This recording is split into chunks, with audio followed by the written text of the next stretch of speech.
Mesdames, Messieurs, bonsoir. Très heureux de vous retrouver pour votre magazine d'actualité à la source. Au sommaire de votre journal, le vicaire apostolique d'Istanbul, Monseigneur Pelâtre, réagit après l'explosion meurtrière qui a fait 15 morts et des dizaines de blessés dans la capitale culturelle turque. Puis dimanche matin, l'église Saint-Louis de Fontainebleau a été incendiée. Reportage hier au moment de la visite du Premier ministre Bernard Cazeneuve. Dimanche dernier, Monseigneur Gosselin a été ordonné évêque à Angoulême. Car rien n'est impossible à Dieu, c'est la devise qu'il a choisie. Il nous expliquera pourquoi dans ce journal. Enfin, à l'approche de la journée mondiale du migrant et du réfugié, Gérard-François Dumont est notre invité. Bonsoir. Bonsoir. Alors vous êtes géographe, spécialiste des migrations internationales et professeur à la Sorbonne. On en parlera tout à l'heure. L'Église en Turquie prie pour les victimes après l'attentat suicide qui a touché Istanbul ce matin. 10 personnes ont été tuées et 15 autres ont été blessées. La déflagration s'est produite dans le centre historique et touristique de la capitale, près de la basilique Sainte-Sophie et de la mosquée bleue. L'enquête permettra probablement de déterminer avec précision les circonstances de l'attentat.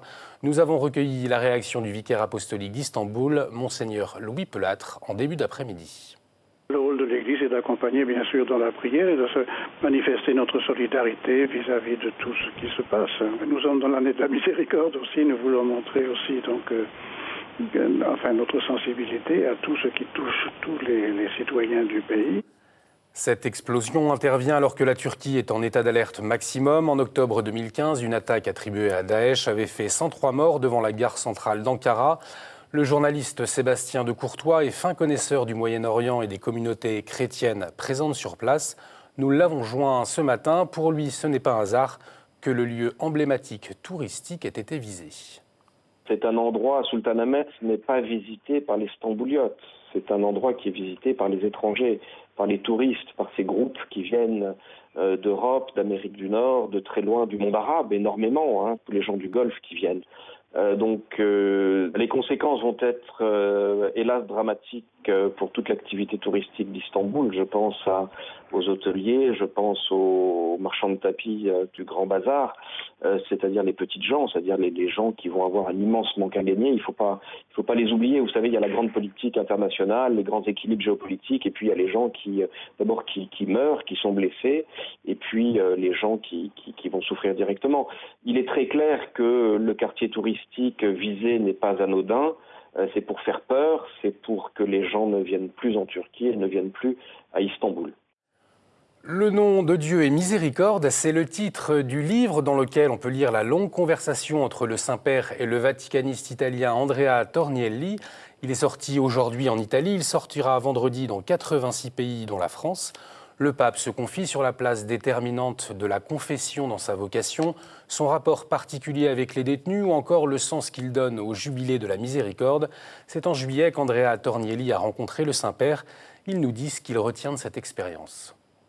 Ci tenevo che fosse un libro che mostrasse il cuore del messaggio della misericordia e che fosse diretto il più possibile a chi crede ma anche a chi non crede. Mi hanno colpito fondamentalmente due cose. La prima è l'approfondire questo volto della misericordia di Dio, di un Dio che non lascia nulla di intentato per venire incontro a noi, cerca ogni spiraglio, ogni fessura per poterci donare il suo perdono, ci aspetta, ci precede. E d'altra parte mi ha colpito molto la delicatezza con cui il Papa ha raccontato alcuni aneddoti e che mostrano come lo sguardo del pastore sia sempre attento alle situazioni delle persone e dunque emerge il volto di una Chiesa che mostra tutta la delicatezza e l'attenzione umana per il peccatore che si riconosce tale.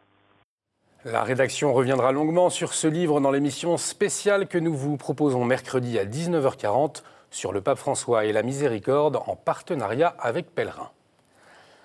Albert II et Charlène de Monaco seront reçus pour la première fois par le pape François. 3 ans après avoir rencontré Benoît XVI, le couple princier sera reçu en audience privée par le Saint-Père le 18 janvier. Rappelons que le catholicisme est religion d'État à Monaco. La question des migrants et de la sécurité était au cœur du discours du pape François lors de ses vœux au corps diplomatique. Hier, le Saint-Père a reconnu que les craintes concernant la sécurité étaient importantes, surtout depuis la menace déferlante du terrorisme.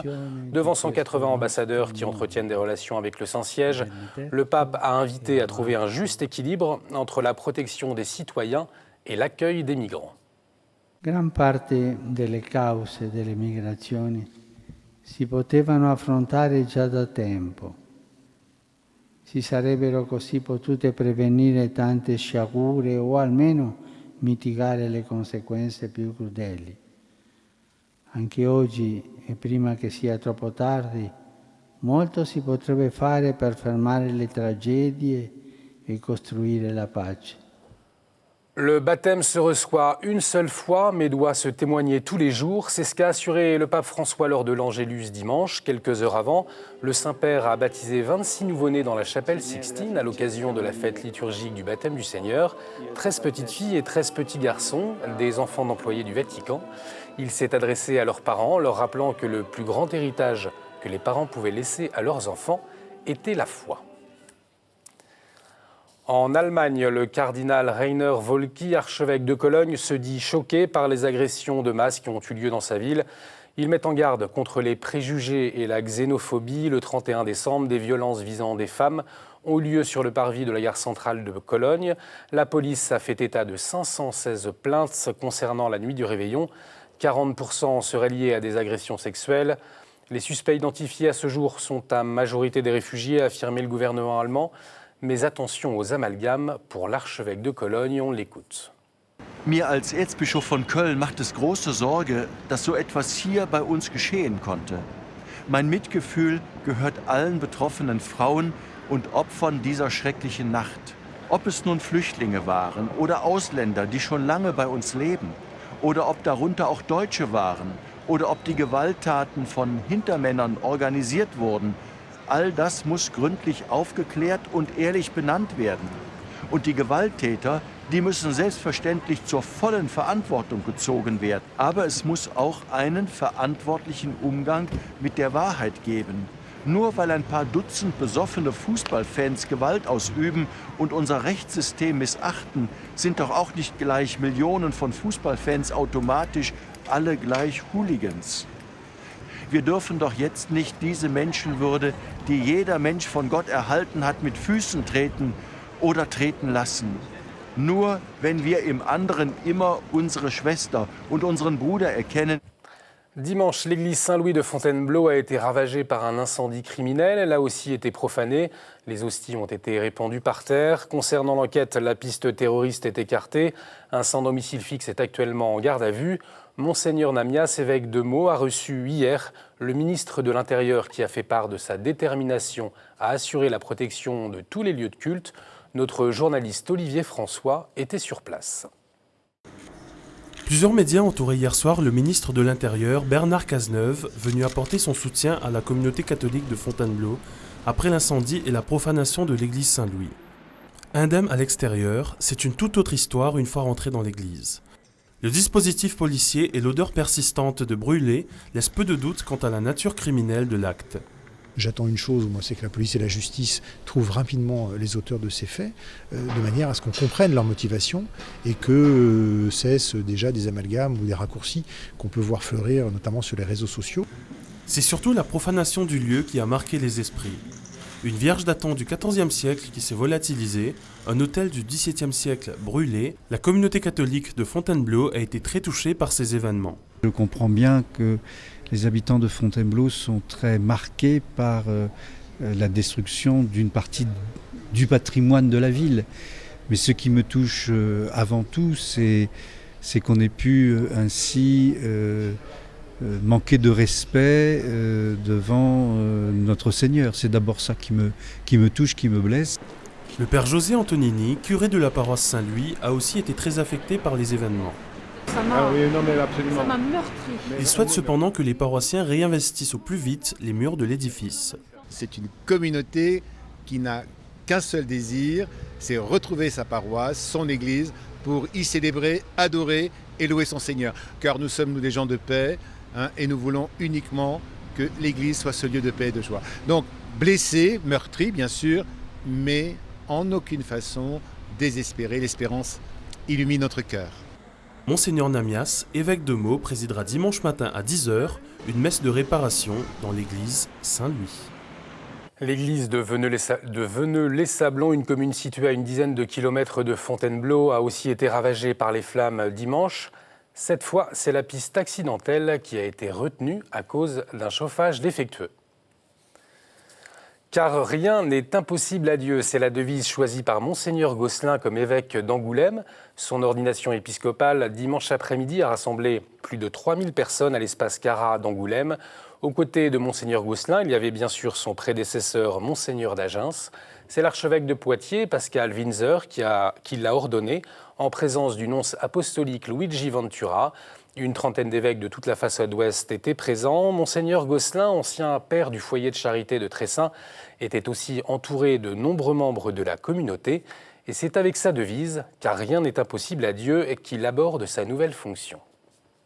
Si je l'ai mis comme devise, c'est pas pour me rappeler ce que le Seigneur a fait pour moi, c'est pour dire, mais il est capable de faire pour vous autres, la même chose. Et que quand il y a des grands soucis aussi d'actualité, de drame, mais de se rappeler car rien n'est impossible à Dieu. Et dans les moments de tourmente, voire de fournaise, ou au contraire et d'inondation, qu'on se dise car rien n'est impossible à Dieu. Pour moi, c'est extrêmement fort et c'est vraiment un acte de foi. Merci à Honorine Grasset du foyer de charité de Tressin qui a réalisé cette interview. Et puis nous avons appris le décès de Monseigneur Paul-Marie Rousset, évêque émérite de Saint-Étienne. Il est décédé samedi à l'âge de 95 ans. Au plan national, il fut pendant 6 ans délégué de la région Centre-Est au Conseil permanent de la Conférence des évêques de France. Il a aussi fait partie de la commission épiscopale du monde ouvrier.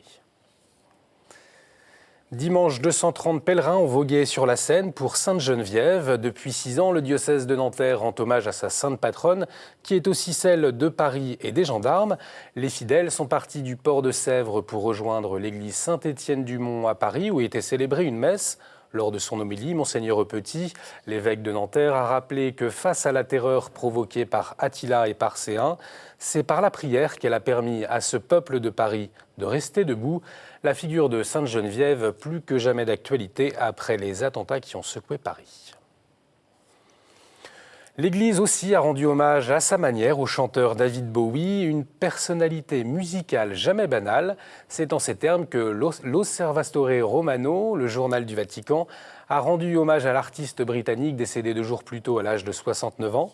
Par ailleurs, hier matin, le cardinal Gianfranco Ravasi, le président du Conseil pontifical de la culture, lui a rendu hommage sur Twitter en citant un extrait de la chanson Space Oddity évoquant l'amour de Dieu.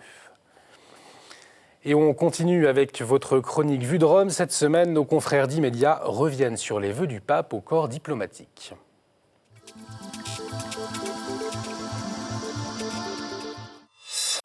Bonjour, c'est une tradition immuable. En début d'année, le pape reçoit dans le cadre majestueux de la salle royale au cœur du palais apostolique, ici derrière moi au Vatican, l'ensemble du corps diplomatique accrédité auprès du Saint-Siège. Alors hier, comme chaque année, dans cette immense salle ornée de fresques et qui est un peu comme l'antichambre de la chapelle Sixtine, le pape s'est adressé aux ambassadeurs de 180 États qui entretiennent des relations diplomatiques avec le Saint-Siège. Bien sûr, un mois après avoir ouvert solennellement l'année sainte, le jubilé de la miséricorde, il a souhaité que cette année, qui encourage évidemment aussi au pardon réciproque, favorise la paix au Burundi, en République démocratique du Congo, en Ukraine ou encore entre Israéliens et Palestiniens. Et puis, le pape a salué les efforts, les pas importants en faveur de la paix en Syrie, en faveur d'une solution politique et diplomatique, et cela à l'approche de nouveaux pourparlers de paix à Genève à la fin du mois de janvier. Et puis, il a pointé aussi du doigt les nouveaux défis pour 2016, en particulier les tensions, les récentes tensions entre l'Iran et l'Arabie saoudite, et puis aussi les essais nucléaires en Corée du Nord. Dans leur costume impeccable, les ambassadeurs près le Saint-Siège ont aussi et surtout écouté le pape mettre en avant la grave urgence migratoire à travers le monde. Un phénomène dont on sait qu'il est mondial, mais le pape s'est concentré sur le drame, bien évidemment, en cours en Europe, évoquant aussi les craintes en matière de sécurité, avec la menace, dit-il, déferlante du terrorisme international. Alors, le pape s'est dit convaincu que l'Europe, aidée par son grand patrimoine culturel et religieux, possédait les instruments pour trouver trouver un juste équilibre entre ce double devoir moral de protéger les droits de ses propres citoyens et celui de garantir l'assistance et l'accueil des migrants. Et puis, si le fondamentalisme, on le sait, trouve un terrain fertile dans une instrumentalisation de la religion à des fins de pouvoir, le pape a pointé du doigt la responsabilité d'un Occident qui prépare le terrain à ce fondamentalisme. Et comment ? Eh bien, dans le vide d'idéaux, a-t-il prévenu, et dans la perte d'identité. Je vous dis à la semaine prochaine. Merci Antoine-Marie. Tout de suite, c'est notre chronique du monde qui nous emmène cette semaine aux Philippines.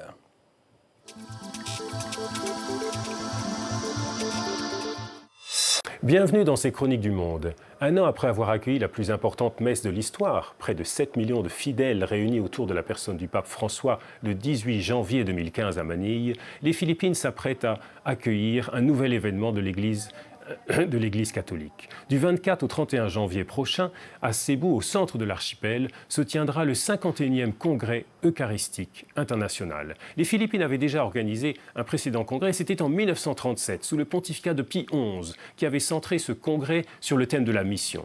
Cette fois-ci, le pape François appelle les catholiques philippins et à travers eux l'ensemble des catholiques dans le monde, venus de 71 pays, de 10 à 15 000 délégués se réuniront autour de l'archevêque de Cebu, Monseigneur Palma. Donc le pape François appelle les catholiques à réfléchir au thème de Christ en vous, l'espérance de la gloire. Et le cardinal de Manille, Monseigneur Tagle, a souligné l'importance de cet événement qui allait au-delà des catholiques. Pour Monseigneur Palma, archevêque de Cebu, ces dernières années, si l'Asie est devenue l'un des moteurs de la croissance économique mondiale, du point de vue religieux, elle reste un continent à évangéliser. L'Église catholique n'y est qu'une petite minorité, alors même que l'Asie est le continent où Jésus est né, a vécu, est mort et a ressuscité. C'est dire l'importance de ce congrès pour un pays, certes catholique, 85% des 100 millions des Philippins se réclament du catholicisme, mais qui vivent dans un océan de terre à évangéliser. Uniquement 3% des Asiatiques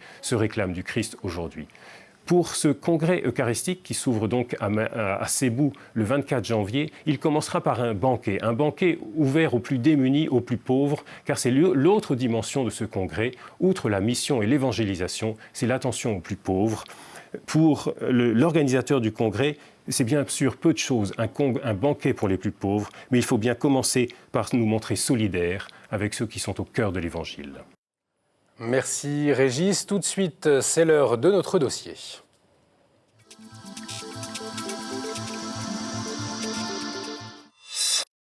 À l'approche de la journée mondiale du migrant et du réfugié, nous accueillons Gérard-François Dumont. Merci d'avoir accepté notre invitation. Alors tout d'abord, quand vous entendez le pape François consacrer autant d'énergie et de temps autour des migrants, qu'est-ce que ça vous évoque ?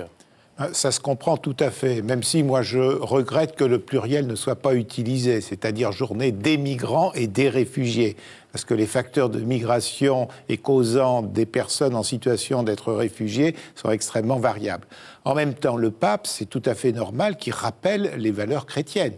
D'ailleurs, il y a un texte dans le catéchisme de l'Église catholique qui est très clair sur le fait que tout homme a le devoir d'accueillir celui qui se trouve persécuté, et en même temps, celui qui se trouve persécuté, quand il est accueilli, doit respecter les habitudes de la personne qui l'accueille. Alors, comment est-ce que vous la décririez, cette crise migratoire ? Est-ce que c'est une première dans notre histoire ? Pour moi, elle est sans précédent historique.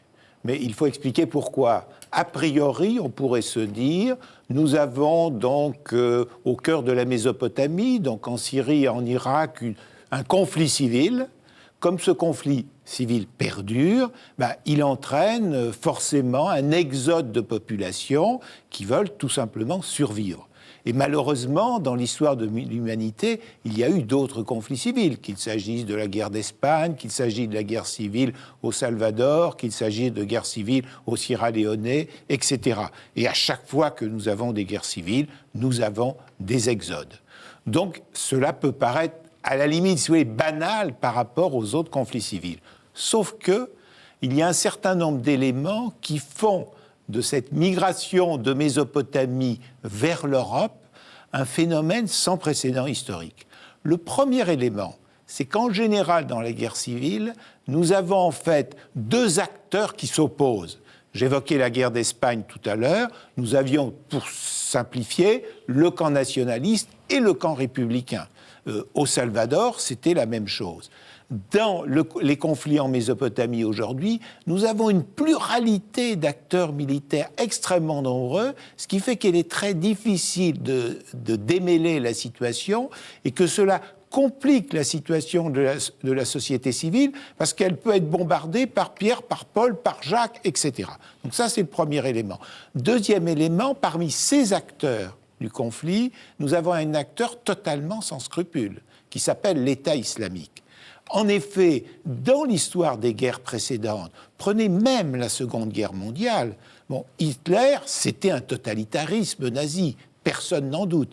Mais pourtant, même Hitler respectait en partie le droit international, par exemple en mettant dans des camps spécialisés les sous-officiers et les officiers qui n'étaient pas obligés de travailler. Là, nous avons un acteur qui ne respecte en rien le droit international. L'autre élément très important, c'est que dans les conflits civils antérieurs engendrant des exodes, nous avions en général une situation qui était interne. La guerre civile espagnole est une guerre civile interne à l'Espagne. La guerre civile au Salvador est une guerre civile interne au Salvador. Là, nous avons une profusion d'acteurs internationaux qui interviennent sur ce conflit. Les Français, nous le savons, les Américains, les Russes et même les Chinois. Et donc nous avons un conflit qui n'est pas localisé, mais un conflit qui est devenu planétaire de par tous les acteurs qui interviennent. Et c'est en cela qu'il est sans précédent historique. Alors, est-ce que vous pensez que toutes ces migrations, et particulièrement vers l'Europe, ça peut remettre en cause l'équilibre culturel des pays européens ? Alors, ces migrations, d'abord, surtout, n'ont pas été anticipées par les pays européens. Les pays européens ont complètement oublié que, malheureusement, dès qu'il y a des conflits civils, ça déclenche des exodes. Ça, c'est le premier élément. Deuxième élément, ils n'ont pas compris l'effet Palmyre, qui a été absolument majeur dans l'accélération des migrations vers l'Europe. Que s'est-il passé ? Nous avons eu donc des peacocks de l'État islamique qui ont traversé 250 km de désert jusqu'à Palmyre pour prendre non seulement la cité antique, mais aussi la cité actuelle où habitaient des civils. Et personne n'a bougé. Alors qu'il aurait été très facile de bombarder ces pick-up de l'État islamique pour les empêcher d'aller jusqu'à Palmyre. Résultat, les réfugiés syriens et irakiens au Liban, en Jordanie, en Turquie, sont entrés dans un état de désespérance, en se disant, mais si même la coalition internationale n'est pas capable de protéger Palmyre, nos espoirs de retourner dans notre pays sont extrêmement faibles. Et donc, cet état de désespérance les a conduits à chercher un avenir ailleurs et donc à se diriger vers l'Union européenne. Et pourquoi, selon vous, les politiques n'ont pas pu anticiper, n'ont pas pu...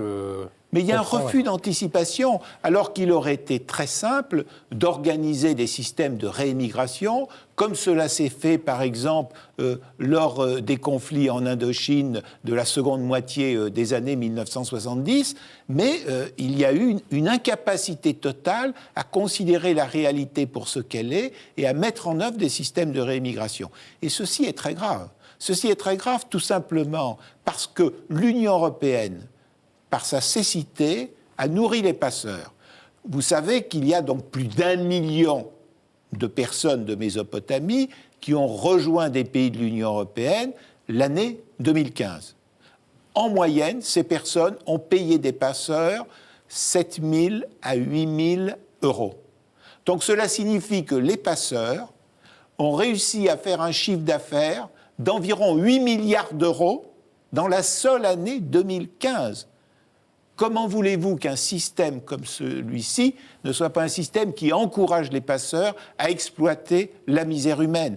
Et nous l'avons bien vu, puisque les passeurs sont extrêmement heureux qu'il y ait des morts parfois entre la Turquie et la Grèce, parce que ça oblige l'Europe à ne pas contrôler l'entrée à sa frontière.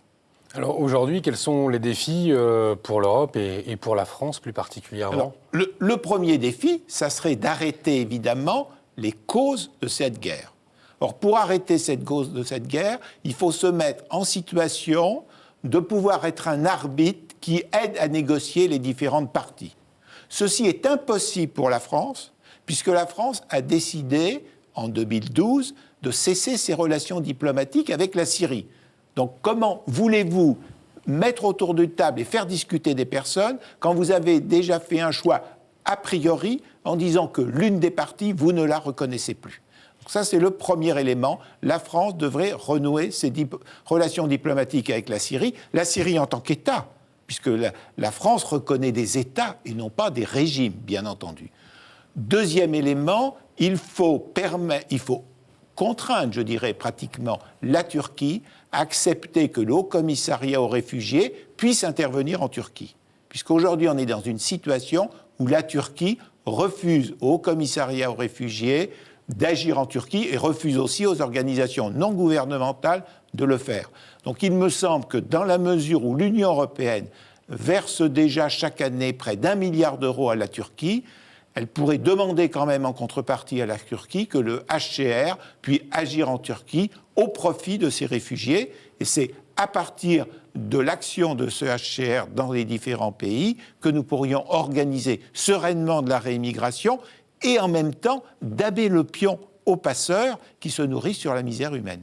Écoutez, je vous remercie beaucoup pour votre analyse. Alors, je rappelle aussi que vous êtes directeur de la revue Population et Avenir, la revue de la population et des territoires. Vous êtes également l'auteur de Géopolitique de l'Europe aux éditions PUF. Gérard-François Dumont, merci d'avoir accepté notre invitation. Merci à vous de nous avoir suivis. Vous pouvez revoir cette émission sur notre site www.ktotv.com. Nous vous retrouvons jeudi. Excellente soirée sur KTO.